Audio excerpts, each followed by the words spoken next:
Conference convener Dr. Emmanuel Bernards, Aspire West Africa Executive Director, my own dear Daryl Gubanjo, Excellencies, ladies and gentlemen, friends. Thank you for inviting me to speak to you today.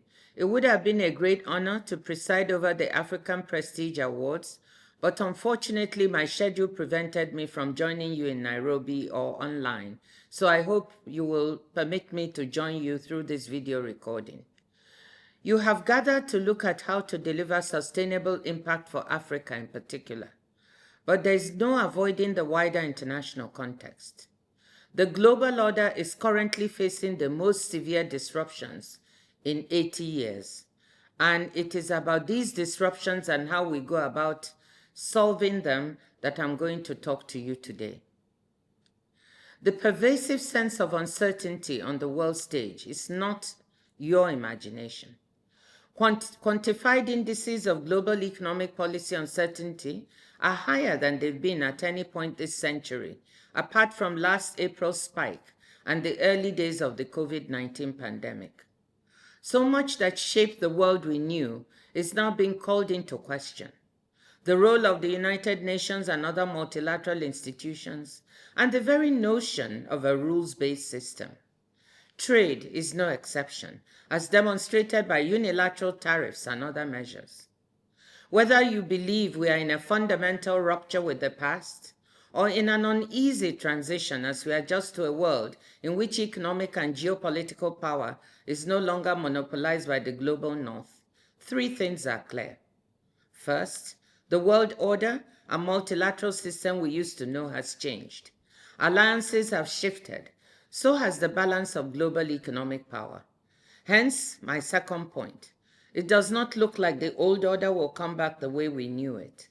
One manifestation of this is the end of development aid, which henceforth looks certain to be more limited and focused on humanitarian assistance and the direst circumstances. This leads to my third point. We must look to the future. Canadian Prime Minister Mark Carney is right when he says, and I quote, "Nostalgia is not a strategy." Now, what does looking to the future mean in practice? It means wise and courageous leadership. Leadership that puts its domestic, economic, and political house in order and truly delivers for people. It means leadership that does not look to aid, but fills the fiscal gap by strengthening domestic tax systems and enhancing regional economic cooperation. With respect to the broader architecture of international institutions and rules, it means leadership that has the courage to reform.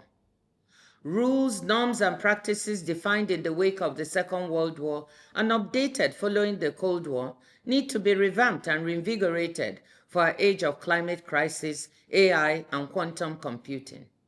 We need to be asking ourselves, how did we get here? We have to look at what didn't work, particularly for Africa, where many countries lag behind in recent decades, even as economic growth picked up in other parts of the developing world. On the trade front, we certainly see that the multilateral trading system needs reform to address long-standing concerns from developed and developing countries alike. Virtually all WTO members now accept that far-reaching reforms are necessary, and they engaged in an effort to deliver solutions, which took some steps forward at our recent ministerial conference in Yaoundé. None of this means abandoning international cooperation or discarding the parts of the established multilateral order that were working well. In a world of global challenges, including global commons problems like climate change, pandemic disease, and water scarcity, international cooperation is more important than ever. An increasingly multipolar world with multiple poles of power and influence requires a common basis for governance. We should not lose sight of the benefits that the multilateral order has delivered. The ability of developing countries to drive growth by tapping into open international trade anchored in WTO rules helped lift 1.5 billion people out of extreme poverty globally over the past 30-odd years. Africa did not benefit as much as some other regions, but poverty rates did decline, and the experiences of countries elsewhere, as well as a few closer to home like Mauritius, Botswana, and more recently Rwanda, offered the prospect that more African nations could reap similar development gains once they got their houses in order. Many African countries now confront the unpleasant prospect that this ladder could be taken away just as they were getting ready to climb it.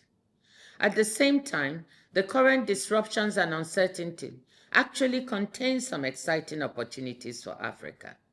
So even as WTO members work to reform the global trading system and put it back on firmer footing, African countries can and must act to seize these opportunities. This starts by reframing our narrative, the way we think about ourselves.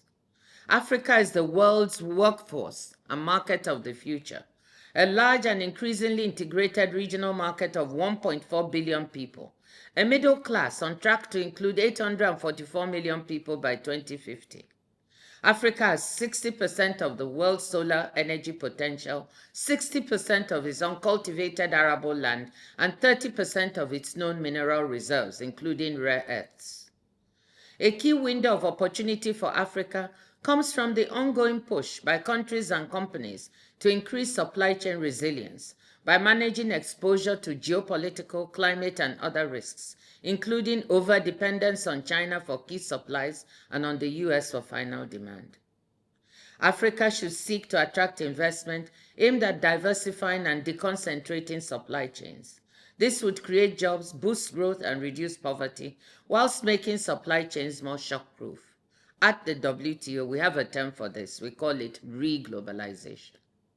Sectors like pharmaceuticals, agri-food, and critical minerals offer high potential for Africa to build regional value chains. Moving up the value chain is vital. Instead of moving raw materials from mining pits to ports, we should be seeking to process rare earths and other critical minerals on the continent. This is starting to happen, as with electric vehicle battery production in Morocco. Under South Africa's G20 presidency, the G20 set out a useful critical minerals framework for advancing beneficiation and value chain creation within developing countries, particularly for Africa. A really exciting possibility is the prospect of harnessing green comparative advantage by using the continent's abundant solar and wind energy potential to power mineral processing. In labor-intensive sectors like textile and shoe production, Africa should position itself alongside places like Cambodia and Vietnam to pick up investment and activity as China moves up the value chain. Our young people have been doing well in services and digital trade, but we can do much more to use these fast-growing sectors to drive growth and job creation. To attract the investment the continent needs to make the most of these potential sources of growth, African policymakers, leaders need to use every instrument at their disposal. A huge opportunity staring us in the face is making the most of our continental market. We need to accelerate the implementation of the African Continental Free Trade Area. Currently, only 15 to 20% of African countries' trade is with each other, compared to over 60% in Europe. WTO economists estimate that Africa has the world's highest trade costs, and intra-African trade costs are even higher. This needs to change. We should seek to improve electricity and transport infrastructure by leveraging support from multilateral and regional development banks to close these gaps. And I know that there are several initiatives ongoing in the continent, like those by the World Bank and the African Development Bank, to try and close the electricity gap.